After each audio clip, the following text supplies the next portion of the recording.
एक और बड़ी खबर आपको बता दें, एक और वॉर फ्रंट जिसकी हम बात कर रहे थे पहले, वो है ईरान और इजराइल के बीच जो तनाव है वो ईरान के परमाणु कार्यक्रम को रोकने की जुगत में है। दरअसल अमेरिका वियना में ईरान के परमाणु कार्यक्रम पर बहुत बड़ी मीटिंग हो रही है। परमाणु वार्ता में शामिल होंगे अमेरिका और ईयू के सदस्य।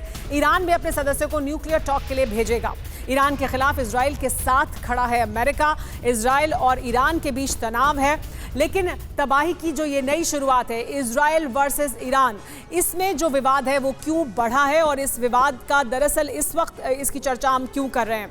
वियना में ईरान पर परमाणु वार्ता होनी है, ईरान के न्यूक्लियर प्रोग्राम पर परमाणु वार्ता होनी है। ईरान, अमेरिका और ईयू इसमें शामिल होंगे। ईरान भी अपने जो रिप्रेजेंटेटिव है उसे वहां पर भेजेंगे। अमेरिका और ईयू भी इसमें शामिल होंगे।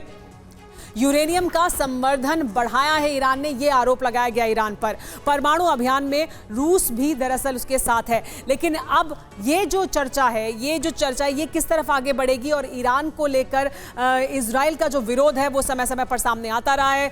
इजराइल का सबसे बड़ा दुश्मन है ईरान, और ईरान जिस तरह से संवर्धन कर रहा है यूरेनियम का, अपने न्यूक्लियर हथियारों को बढ़ाने की बात कर रहा है, उसके खिलाफ है इजराइल। परमाणु बम बनाया तो पहला टारगेट इजराइल ही होगा, इजराइल का यह साफ तौर पर कहना है। और ईरान भी इसमें कोई दो राय नहीं रखता। ईरान भी इजराइल के प्रति जो उसका रवैया है उसमें ये साफ करता है कि इजराइल उसका सबसे बड़ा दुश्मन है।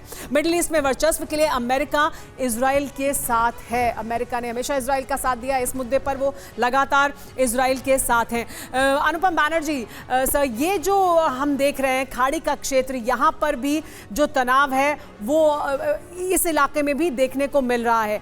ये जो अभी वार्ता हो रही है इसका क्या नतीजा हो सकता है? क्या ईरान पर दबाव बढ़ेगा, बढ़ाया जाएगा और ज्यादा?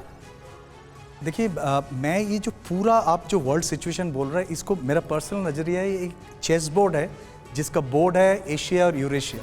और अगर अलाइनमेंट देखेंगे, जब चाइना ने ताइवान पे कुछ कार्रवाई करने की धमकी दी, तीनों कंट्री से उनको सपोर्ट किए, रशिया, ईरान और पाकिस्तान। तो अगर आप एक अलाइनमेंट देखेंगे, it is well known fact कि इजराइल और अमेरिका अलाइंड है, ईरान, चाइना। तो अगर आप देखेंगे एक लार्ज एक अलाइनमेंट्स बन रहा है जो शुरू हमने जिससे किए थे, एक पावर रीअलाइनमेंट चल रहा है। ईरान और इजराइल के बीच में ये कोई नया नहीं है, अज़रबैजान और आर्मेनिया के बीच में भी ये नया नहीं है। लेकिन अभी सब क्यों आ रहा है? रशिया चाहते हैं थोड़ा बहुत उनका नज़र ईयू का वहाँ से हटे, ईरान और इजराइल के बीच में और एक फ्रंट खुल जाए तो शायद अटेंशन थोड़ा बढ़े। तो मुझे लगता है ये एक इंडिविजुअली एक रीजन को देखना शायद थोड़ा ठीक नहीं रहेगा। और इंडिया को इससे एक बहुत इंपॉर्टेंट लेसन है जो आपने पूछा था कि अगर चाइना और ताइवान के बीच में जो फ्लैश पॉइंट है वहाँ से अगर नज़र हटना है तो दूसरा जो चाइना का जो एरिया है वो है India. So India needs to put its guard up, there is no doubt about it.